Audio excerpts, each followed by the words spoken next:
रहीम। आज हम पढ़ते हैं एफएससी पार्ट 1 का पहला टॉपिक स्टिचियोमेट्री या स्टाइकोमेट्री। स्टिचियोमेट्री जो है ये दो वर्ड से बना हुआ है। हमारे पास दो ग्रीक वर्ड्स हैं, stoicheion means elements and metron mean measurement. यानी यहाँ पर हम एलिमेंट्स की मेजरमेंट करते हैं। किस तरह आप देख लें, stoichiometry is a branch of analytical chemistry. Stoichiometry हमारे पास एनालिटिकल केमिस्ट्री की एक ब्रांच है। Analytical chemistry is that branch of chemistry in which we study about quantitative and qualitative analysis of matter, जिसमें हम क्वांटिटेटिव और क्वालिटेटिव स्टडी करते हैं एक मैटर की, उसकी एनालिसिस करते तजिया करते हैं। लेकिन हम क्या करते हैं, स्टिचियोमेट्री में हम क्वांटिटेटिव स्टडी करते हैं, सिर्फ अमाउंट के बारे में। In this chemistry we study quantitative analysis, हम तजिया करते हैं, ऑब्जर्वेशन करते हैं, कंपोजिशन चेक करते हैं, अमाउंट चेक करते हैं, रिएक्टेंट्स और प्रोडक्ट्स की, हमारे पास कितनी अमाउंट्स ऑफ रिएक्टेंट्स रिक्वायर है, कितनी अमाउंट ऑफ प्रोडक्ट बनेंगे, कितनी अमाउंट्स ऑफ सब्सटेंस हम लेंगे और कितनी अमाउंट ऑफ सब्सटेंस हमें हासिल होंगे ड्यूरिंग केमिकल रिएक्शन।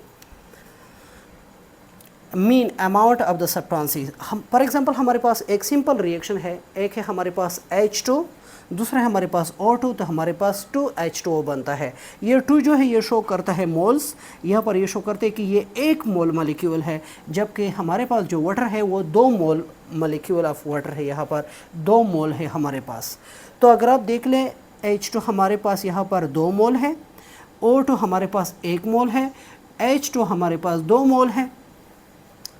तो ये हमारे पास 2 मोल है H2O।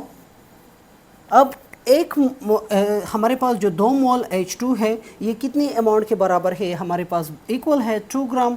O2 हमारे पास 1 मोल है और ये इक्वल है 32 ग्राम, क्योंकि ऑक्सीजन का मास जो होता है वो हमारे पास 16 ग्राम होता है। जब 2 हो जाते हैं तो हमारे पास 32 ग्राम। इस तरह H2O जो है हमारे पास 2 मोल है तो ये इक्वल है 36 ग्राम।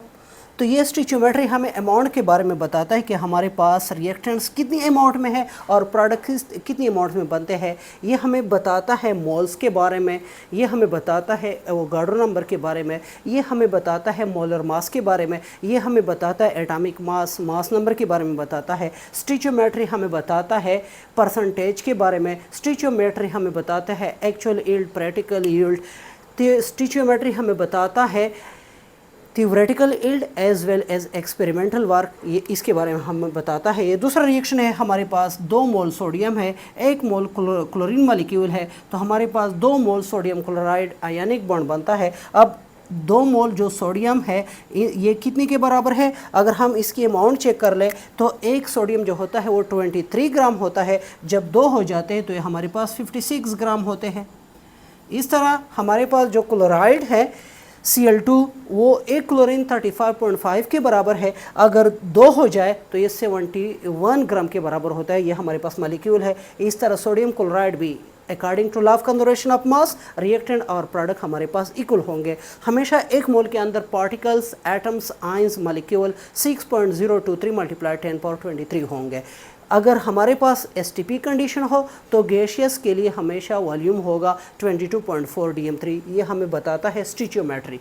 स्टिचियोमेट्री आगे अगर हम देख लें, it is the relationship relative amount of the substances reactant products involved in a chemical reaction। For example हमारे पास है Fe प्लस सल्फर, आपके पास एक कंपाउंड बनता है FeS, तो स्टिचियोमेट्री सिंपल हमें मोल अमाउंट के बारे में बताता है। The formula of compound provide information about the relative amount of each element present. बार बार हम ये रिपीट करते हैं कि स्टिचियोमेट्री जो है ये हमें एलिमेंट की अमाउंट के बारे में बताता है कि रिएक्शन के दौरान कितनी अमाउंट ऑफ रिएक्टेंट है, कितनी अमाउंट ऑफ प्रोडक्ट बनता है, कितनी मोल है हमारे पास रिएक्टेंट और कितनी मोल प्रोडक्ट बनता है। बाय मास हमें बताता है, बाय ग्राम हमें बताता है। Mean it gives quantitative information about a chemical reaction when it is needed. It also tells how much reactant required and how much will be formed after reaction। स्टिचियोमेट्री हमें बताता है कि हम कितनी अमाउंट ऑफ रिएक्टेंट लेंगे और कितनी amount of reactant हमारे पास बनेंगे, कितना लॉस होगा ड्यूरिंग केमिकल रिएक्शन, क्योंकि हमारे पास थियोरेटिकल यील्ड हमेशा ज़्यादा होता है as compare to practical yield. Theoretical yield हमेशा 100% होता है, जबकि प्रैक्टिकल वर्क में हमेशा लॉस आता है। It also tells about a condition, temperature, pressure, volume, concentration पर a particular chemical reaction. Stoichiometry हमें conditions के बारे में के बारे में भी बताता है कि यहाँ पर कितनी अमाउंट ऑफ टेम्परेचर हम देंगे, pressure, volume, concentration, mean reactant and amount of product हमारे पास कितनी होगी. Thank you for watching.